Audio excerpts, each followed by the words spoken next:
ବୈଶାଖ ମାସର କାହାଣୀ ଶୁଣୁଥିବା ସମସ୍ତ ଭକ୍ତଙ୍କୁ ହାର୍ଦ୍ଦିକ ସ୍ୱାଗତ। ପ୍ରଭୁ ଶ୍ରୀକୃଷ୍ଣ ଆପଣଙ୍କର ସମସ୍ତ ଇଚ୍ଛା ପୂରଣ କରନ୍ତୁ। ଆଜିଠାରୁ ଆପଣ ବୈଶାଖ ମାସର ମାହାତ୍ମ୍ୟ ଏବଂ କାହାଣୀ ଶୁଣିବେ। ତେଣୁ ଆଜିର କାହାଣୀ ହନୁମାନଙ୍କ କାହାଣୀ ସହିତ ଆରମ୍ଭ କରିବା। ଏକ କାହାଣୀ ଯାହା ଶୁଣିବା ପରେ କେବଳ ହନୁମାନଙ୍କ ପ୍ରତି ଆପଣଙ୍କର ଭକ୍ତି ବୃଦ୍ଧି କରିବ ନାହିଁ, ବରଂ ସନ୍ଥମାନଙ୍କ ପ୍ରତି ଆପଣଙ୍କର ସମ୍ମାନ ମଧ୍ୟ ବୃଦ୍ଧି କରିବ। ଆପଣ ପ୍ରାୟତଃ ଶୁଣିଥିବେ ଯେ ଯେଉଁଠାରେ ରାମଚରିତ ମାନସ ରାମାୟଣ ପାଠ କରାଯାଏ, ହନୁମାନଜୀ ସେଠାରେ ଦର୍ଶନ କରନ୍ତି।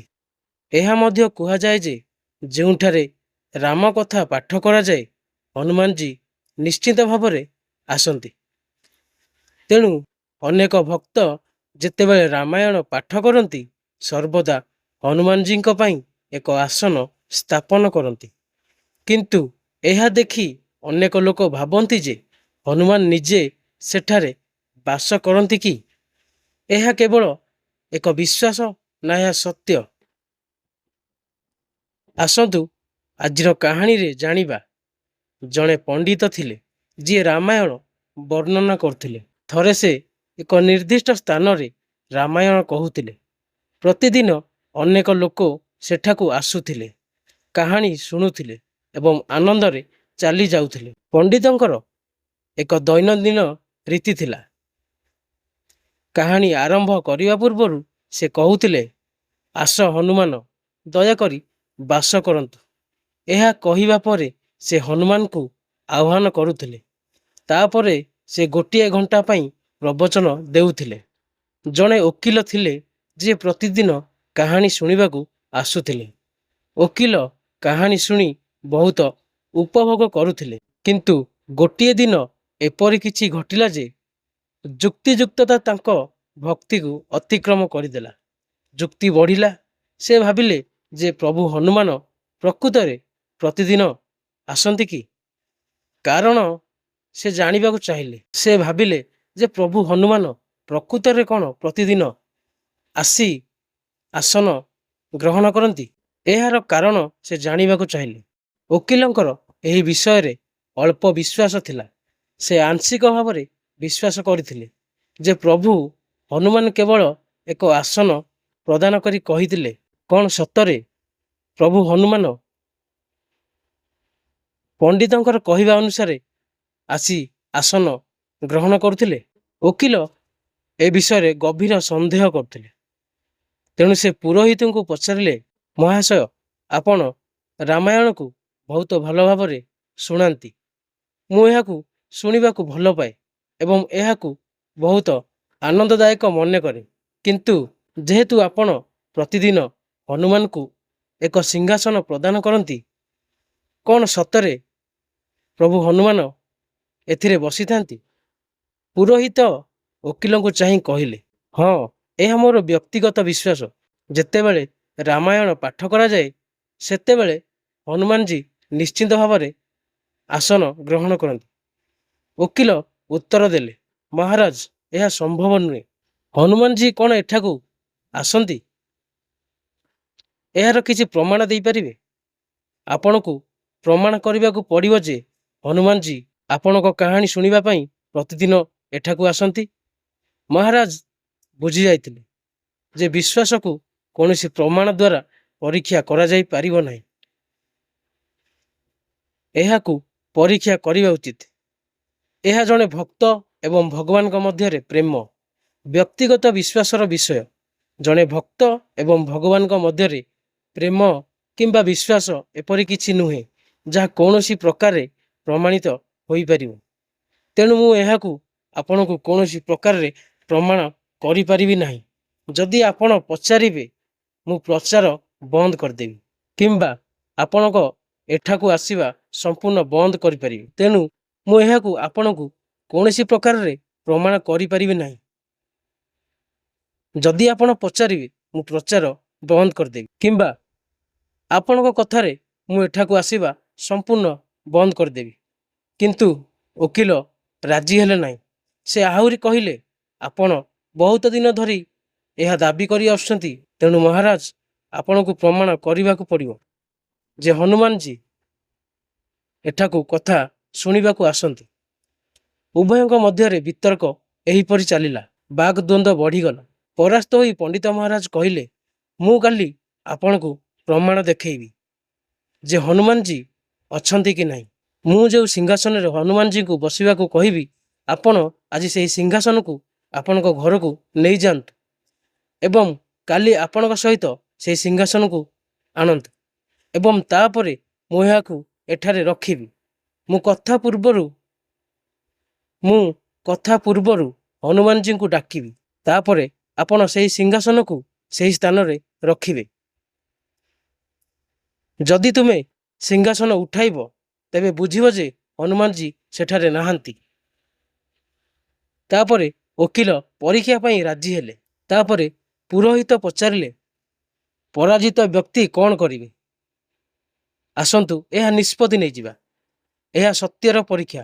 ଓକିଲ କହିଲେ, ଯଦି ମୁଁ ସିଂହାସନ ଉଠାଇ ପାରିବି ନାହିଁ ତେବେ ମୁଁ ମୋର ଆଇନ ଅଭ୍ୟାସ ଛାଡ଼ି ତୁମଠାରୁ ଦୀକ୍ଷା ନେବି। ଯଦି ତୁମେ ହାରିଯିବ ତେବେ ତୁମେ କ'ଣ କରିବ? ପୁରୋହିତ ଉତ୍ତର ଦେଲେ, ମୁଁ ମୋର କାହାଣୀ କହିବା ଛାଡ଼ି ତୁମର କାର୍ଯ୍ୟାଳୟରେ ଜଣେ ପିଅନ ହୋଇଯିବି। ପରଦିନ ମଣ୍ଡପରେ ଏକ ବିରାଟ ଭିଡ଼ର ପରିପୂର୍ଣ୍ଣ ହୋଇଗଲା। ଯେଉଁମାନେ ନିୟମିତ ଭାବରେ କାହାଣୀ ଶୁଣିବାକୁ ଆସୁନଥିଲେ ସେମାନେ ମଧ୍ୟ ଭକ୍ତି, ପ୍ରେମ ଏବଂ ବିଶ୍ୱାସର ପରୀକ୍ଷା ଦେଖିବାକୁ ଆସିଲେ ଏବଂ ଏହିପରି ଭିଡ଼ ବଡ଼ ହେବାକୁ ଲାଗିଲା। ମଣ୍ଡପ ସମ୍ପୂର୍ଣ୍ଣ ପରିପୂର୍ଣ୍ଣ ହୋଇଗଲା। ଏହା ବିଶ୍ୱାସ ଏବଂ ଅବିଶ୍ୱାସର ପ୍ରଶ୍ନ ଥିଲା। ପଣ୍ଡିତ ମହାରାଜ ଏବଂ ଓକିଲ ମଣ୍ଡପରେ ପହଞ୍ଚିଲେ। ସିଂହାସନ ସ୍ଥାପନ କରାଗଲା। ପଣ୍ଡିତ ଅଶ୍ରୁଳ ଆଖିରେ ଶୁଭ କାର୍ଯ୍ୟ କଲେ ଏବଂ ତାପରେ, ଆସ ହନୁମାନ, ଦୟାକରି ସ୍ଥାନ ଗ୍ରହଣ କରନ୍ତୁ। ଏହା ଶୁଣି ପଣ୍ଡିତଜୀଙ୍କ ଆଖି ଲୁହରେ ଭରିଗଲା ଏବଂ ତାଙ୍କ ହୃଦୟରେ ସେ କହିଲେ, ପ୍ରଭୁ, ଆଜିର ପ୍ରଶ୍ନ ମୋର ନୁହେଁ, ବରଂ ଏହା ରଘୁକୁଳ ପରମ୍ପରାର ପ୍ରଶ୍ନ। ମୁଁ କେବଳ ଜଣେ ସାଧାରଣ ମଣିଷ। ମୋର ଭକ୍ତି ଏବଂ ବିଶ୍ୱାସର ସମ୍ମାନ ରକ୍ଷା କରନ୍ତୁ। ତାପରେ ଓକିଲଙ୍କୁ ସିଂହାସନ ଉଠାଇବାକୁ ନିମନ୍ତ୍ରଣ କରାଗଲା। ଲୋକଙ୍କ ଆଖି ସ୍ଥିର ହୋଇଗଲା। ଓକିଲ ଠିଆ ହେଲେ। ସେ ସିଂହାସନ ଉଠାଇବାକୁ ଠିଆ ହେଲେ। ସେ ହାତ ବଢ଼ାଇଲେ କିନ୍ତୁ ସିଂହାସନକୁ ଛୁଇଁ ପାରିଲେ ନାହିଁ।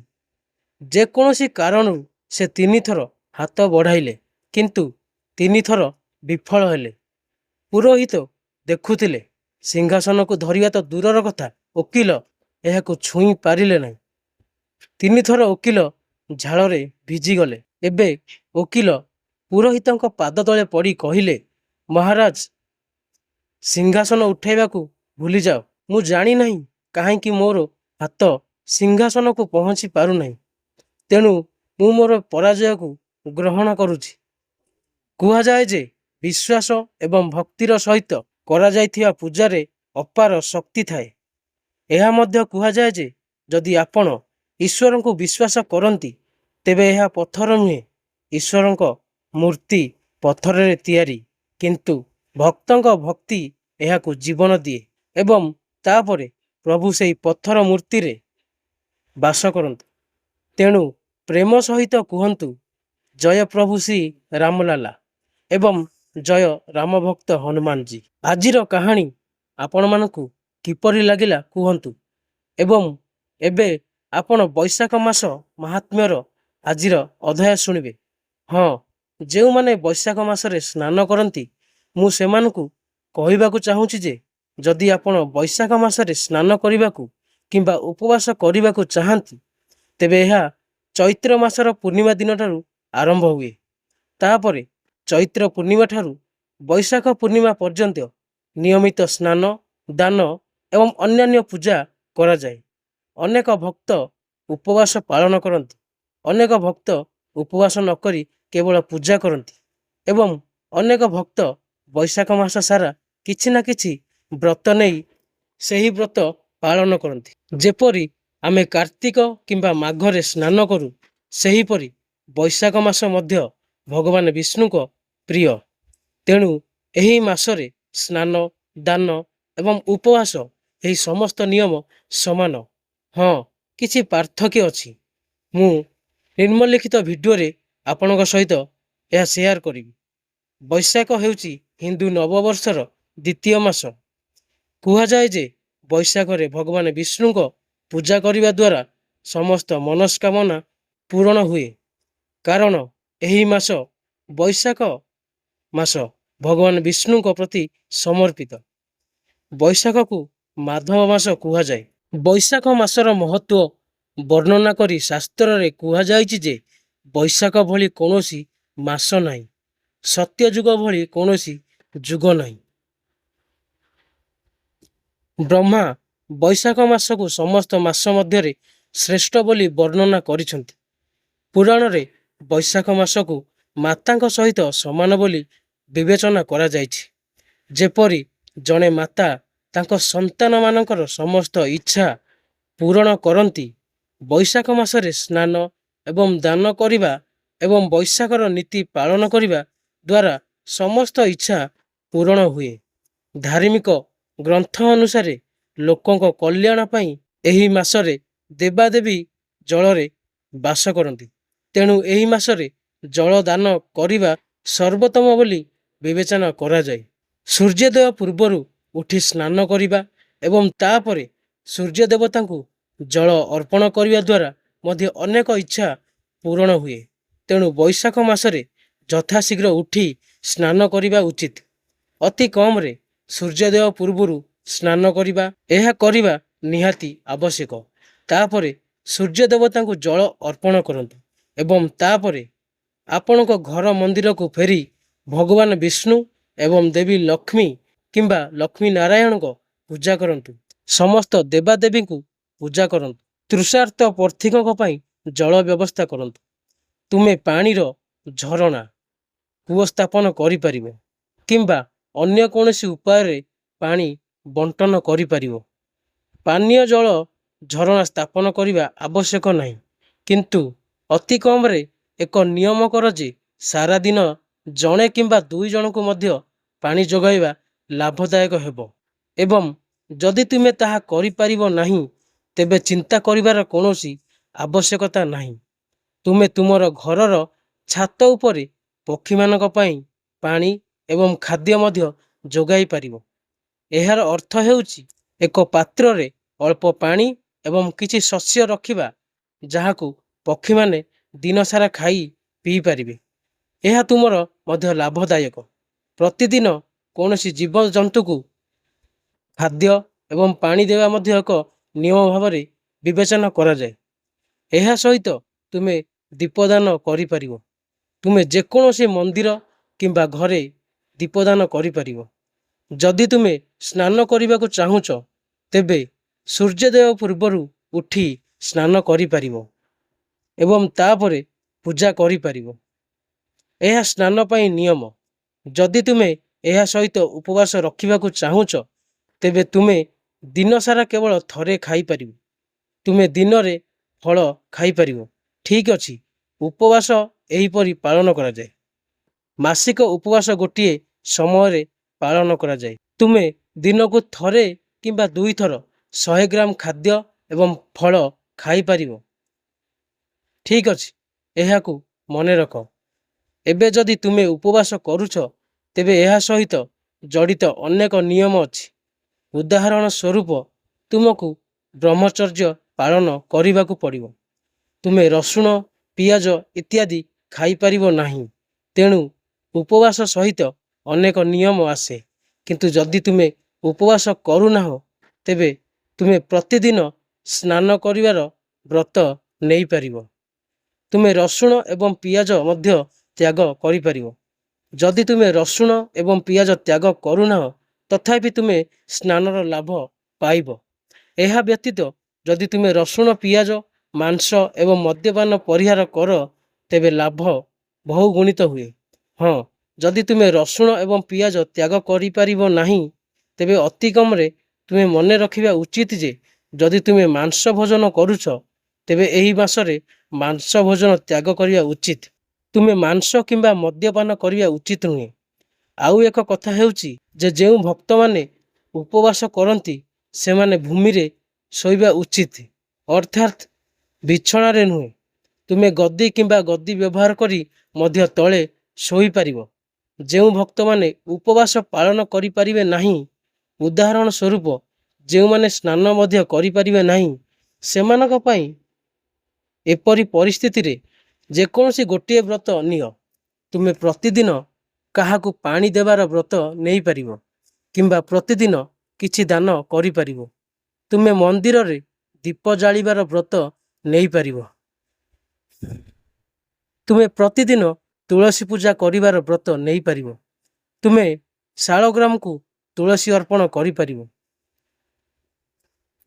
ଠିକ୍ ଅଛି, ଯଦି ତୁମେ ଏପରି କୌଣସି ବ୍ରତ ନେଇ ମାସ ସାରା ଏହାକୁ ପାଳନ କର, ତେବେ ତୁମେ ନିଶ୍ଚିତ ଭାବରେ ଏହାର ଫଳ ପାଇବ। ବର୍ତ୍ତମାନ ଅନେକ ଭକ୍ତ ପ୍ରଶ୍ନ ପଚାରନ୍ତି ଯେ ଆମେ କେଉଁ ଜିନିଷ ଦାନ କରିବା ଉଚିତ। ଦେଖନ୍ତୁ, ତୁମେ ତୁମର ଇଚ୍ଛା ଅନୁସାରେ ଦାନ କରିପାରିବ। ବର୍ତ୍ତମାନ ଗ୍ରୀଷ୍ମ ଋତୁ ଆରମ୍ଭ ହୋଇଗଲାଣି, ଗରମ ତାର ଚରମ ସୀମାରେ ପହଞ୍ଚିଲାଣି। ଏପରି ପରିସ୍ଥିତିରେ ଯଦି ତୁମେ ଏହି ଋତୁରେ ଉପଯୋଗୀ କୌଣସି ଜିନିଷ ଦାନ କର, ଯେପରିକି ଜୋତା, ଛତା, କିମ୍ବା ତୁମେ କାହା ପାଇଁ ପାଣି ବ୍ୟବସ୍ଥା କର, ଖାଦ୍ୟ ବ୍ୟବସ୍ଥା କର, ତୁମେ ଖାଦ୍ୟ ଏବଂ ପାଣି ଦାନ କର, କିମ୍ବା ତୁମେ ପଙ୍ଖା, କୁଲର କିମ୍ବା ଏହି ଜିନିଷ ଦାନ କର, ଫଳ ବହୁଗୁଣିତ ହେବ। ତଥାପି ଆମେ ସବୁକିଛି ଦାନ କରିପାରିବୁ ନାହିଁ। ଆମେ ଯଥାସମ୍ଭବ ଦାନ କରିବାକୁ ଚେଷ୍ଟା କରୁ। ହଁ, ମୁଁ ତୁମକୁ କହିଥିଲି, ଯଦିଓ ତୁମେ ବହୁତ କିଛି କରିପାରିବ ନାହିଁ, ଯଦି ତୁମେ ପଶୁପକ୍ଷୀମାନଙ୍କୁ ଖାଦ୍ୟ ଏବଂ ପାଣି ଯୋଗାଇବ, ଯଦି ତୁମେ ଅଳ୍ପ କିଛି ଯୋଗାଇବ, ତେବେ ତୁମେ ପ୍ରଚୁର ଫଳ ପାଇବ। ଉଦାହରଣ ସ୍ୱରୂପ, ତୁମେ ପ୍ରତିଦିନ ଗୋଟିଏ ଗାଈକୁ ଗୁଡ଼ ଏବଂ ରୁଟି ଦେଇପାରିବ, ଟିକିଏ ସବୁଜ ଚାରା ଦେଇପାରିବ। ସେହିପରି ତୁମେ ପକ୍ଷୀମାନଙ୍କୁ କିଛି ଖାଦ୍ୟ ଦେଇପାରିବ। କୁକୁରମାନଙ୍କ ପାଇଁ ତୁମେ ଟିକିଏ ରୁଟି, କ୍ଷୀର କିମ୍ବା ରୁଟି ଦେଇପାରିବ, ଯାହା ତୁମ ପାଖରେ ଉପଲବ୍ଧ। ଠିକ୍ ଅଛି, ତୁମର ଇଚ୍ଛା ଅନୁସାରେ ତୁମେ ଯାହା କରିପାରିବ।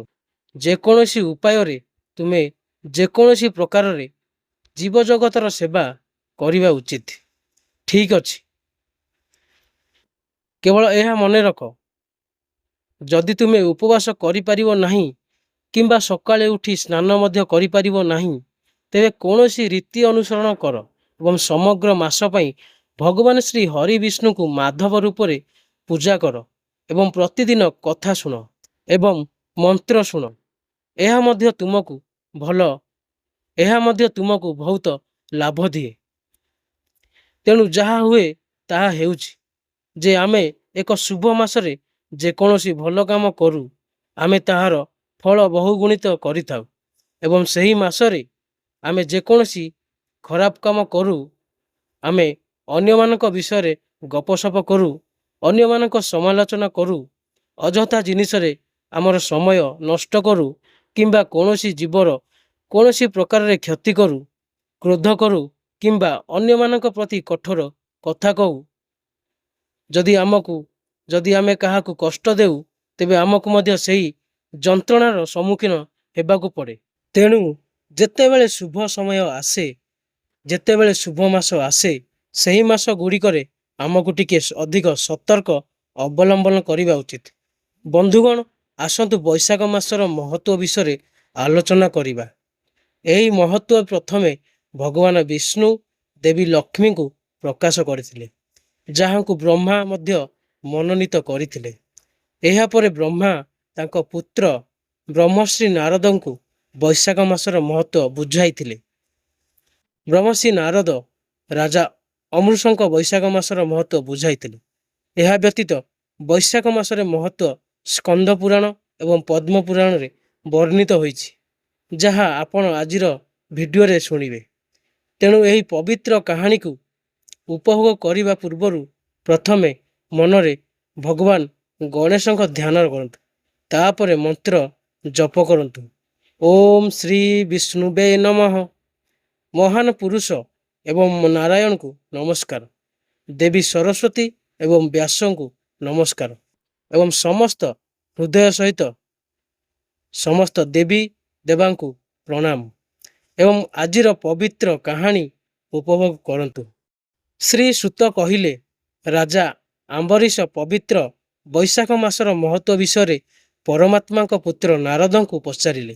ରାଜା ଅମ୍ବରୀଶ କହିଲେ, ହେ ବ୍ରାହ୍ମଣ, ତୁମେ ବର୍ଣ୍ଣନା କରିଥିବା ସମସ୍ତ ମାସର ମାହାତ୍ମ୍ୟ ମୁଁ ସମ୍ପୂର୍ଣ୍ଣ ଭାବରେ ଶୁଣିଛି। ବୈଶାଖ ମାସ ସମସ୍ତ ମାସ ମଧ୍ୟରୁ ଶ୍ରେଷ୍ଠ, ତେଣୁ ଦୟାକରି ବୈଶାଖ ମାସର ମହତ୍ଵ ବିସ୍ତାରିତ ଭାବରେ ବର୍ଣ୍ଣନା କରନ୍ତୁ। ଏହା ଶୁଣିବାକୁ ମୋର ପ୍ରବଳ ଇଚ୍ଛା। ଏହି ମାସ ଭଗବାନ ବିଷ୍ଣୁଙ୍କ ପାଇଁ ଏତେ ପ୍ରିୟ କାହିଁକି? ଏହି ମାସରେ ତାଙ୍କ ପାଇଁ କେଉଁ ଧାର୍ମିକ କାର୍ଯ୍ୟ ପ୍ରିୟ? ବୈଶାଖ ମାସରେ କେଉଁ ଦାନ କରିବା ଉଚିତ? କେଉଁ ଦେବତାଙ୍କୁ ପ୍ରସନ୍ନ କରିବା ପାଇଁ ଏହି କାର୍ଯ୍ୟ କରିବା ଉଚିତ? ଏବଂ ଏହି ମାସରେ କ'ଣ କାର୍ଯ୍ୟ କରିବା ଉଚିତ? ଭଗବାନ ବିଷ୍ଣୁଙ୍କ ପାଇଁ କେଉଁ କାର୍ଯ୍ୟ ପ୍ରିୟ? ଏହି ମାସରେ କେଉଁ ଦାନ କରାଯାଏ? କେଉଁ ଲାଭ ପ୍ରାପ୍ତ ହୁଏ ଏବଂ ଏହାର ଉଦ୍ଦେଶ୍ୟ କ'ଣ? ଏହି ମାସରେ ପ୍ରଭୁଙ୍କ ପୂଜା ପାଇଁ କେଉଁ ଜିନିଷ ବ୍ୟବହାର କରିବା ଉଚିତ? ହେ ନାରଦ, ଦୟାକରି ମୋତେ ଏସବୁ ବିସ୍ତାରିତ ଭାବରେ କୁହନ୍ତୁ। ମୁଁ ଏହା ଭକ୍ତିର ସହିତ କରିବି ଏବଂ ମୁଁ ତୁମଠାରୁ ଶୁଣିବି।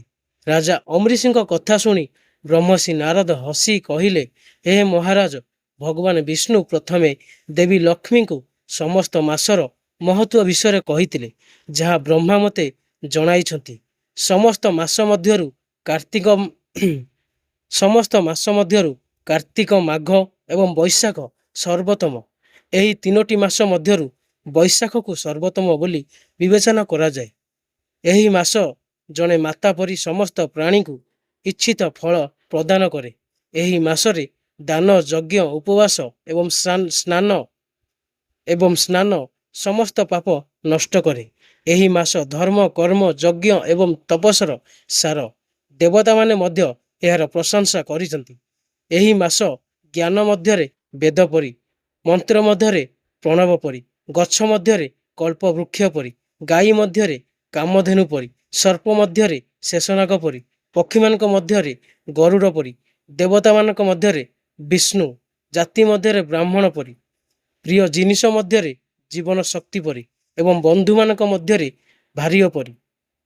ଯେପରି ନଦୀ ମଧ୍ୟରେ ଗଙ୍ଗା, ଯେପରି ତେଜସ୍ୱୀ ଜୀବମାନଙ୍କ ମଧ୍ୟରେ ସୂର୍ଯ୍ୟ, ଯେପରି ଅସ୍ତ୍ରଶସ୍ତ୍ର ମଧ୍ୟରେ ଚକ୍ର, ଯେପରି ଧାତୁ ମଧ୍ୟରେ ସୁନା, ବୈଷ୍ଣବମାନଙ୍କ ମଧ୍ୟରେ ଭଗବାନ ଶିବ ଏବଂ ରତ୍ନ ମଧ୍ୟରେ କୌସ୍ତୁଭ ମଣି, ସେହିପରି ଏହି ମାସ ଧାର୍ମିକ ସାଧନ ପାଇଁ ସବୁଠାରୁ ଶୁଭ।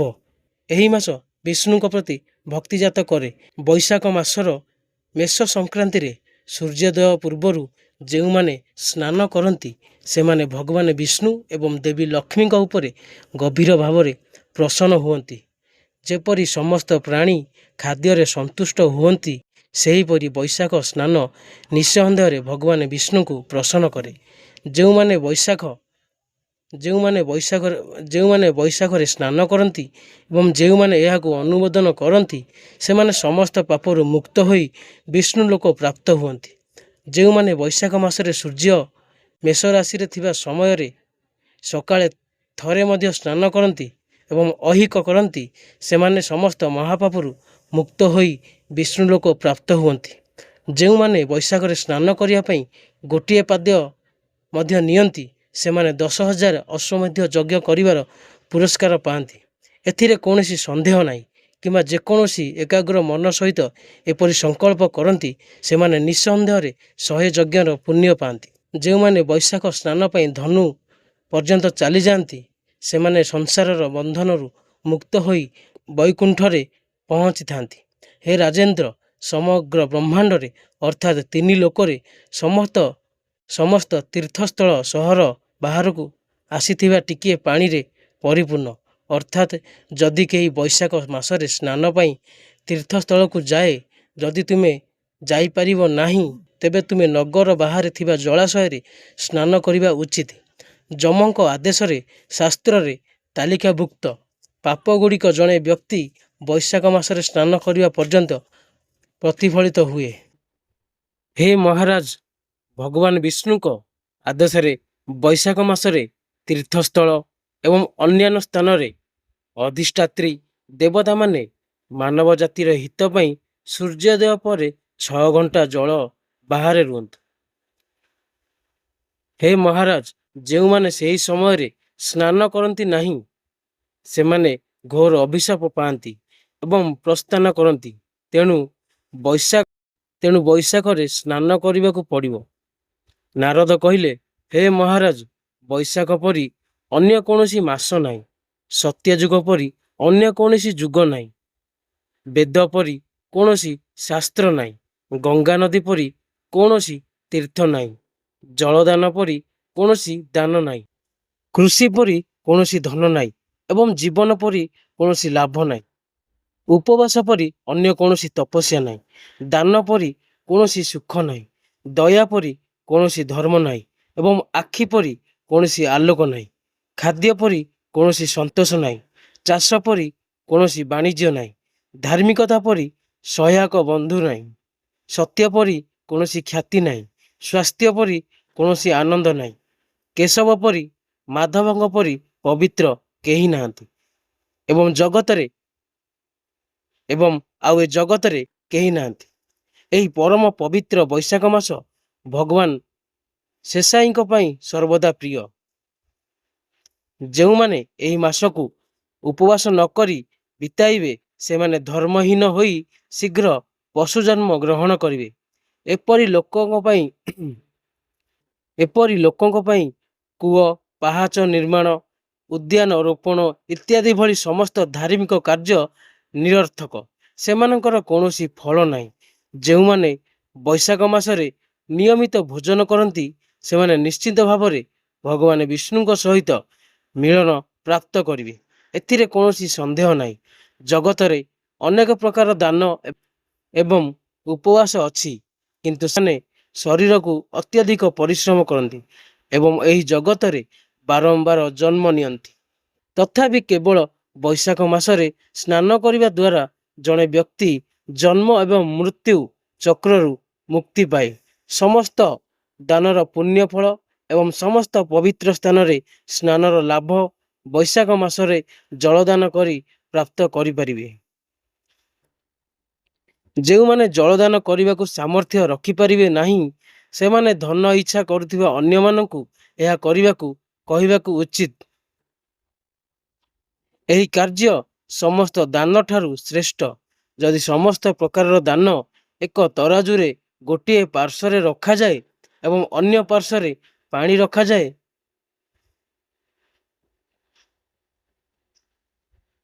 ତେବେ ଜଳଦାନ ସବୁଠାରୁ ଭାରି ପ୍ରମାଣିତ ହେବ। ଯେଉଁ ବ୍ୟକ୍ତି ଭ୍ରମଣକାରୀଙ୍କ ପାଇଁ ଜଳ କଳ ସ୍ଥାପନ କରନ୍ତି ଏବଂ ଜଳଦାନ କରନ୍ତି ସେ ତାଙ୍କର ଲକ୍ଷ ଲକ୍ଷ ବଂଶଧରକୁ ମୁକ୍ତି ଦେଇ ବିଷ୍ଣୁ ଲୋକକୁ ଆରୋହଣ କରନ୍ତି।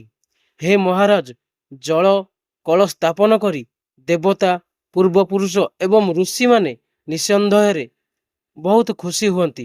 ଯିଏ ଜଳ କଳ ସ୍ଥାପନ କରି କ୍ଲାନ୍ତ ଭ୍ରମଣକାରୀଙ୍କୁ ସନ୍ତୁଷ୍ଟ କରନ୍ତି ସେ ବ୍ରହ୍ମା, ବିଷ୍ଣୁ ଏବଂ ଶିବଙ୍କ ସମେତ ସମସ୍ତ ଦେବତାଙ୍କୁ ପ୍ରସନ୍ନ କରନ୍ତି। ଯେଉଁମାନେ ଜଳ ଚାହାନ୍ତି ସେମାନଙ୍କୁ ଜଳଦାନ କରନ୍ତୁ। ଯେଉଁମାନେ ଛାଇ ଚାହାନ୍ତି ସେମାନଙ୍କୁ ଛତା ବିଶ୍ରାମ ଦିଅନ୍ତୁ। ମହାରାଜ, ଯେଉଁମାନେ ଦର୍ଶନ ଚାହାନ୍ତି ସେମାନଙ୍କୁ ବୈଶାଖ ମାସରେ ଏକ ପଙ୍ଖା ଦାନ କରନ୍ତୁ।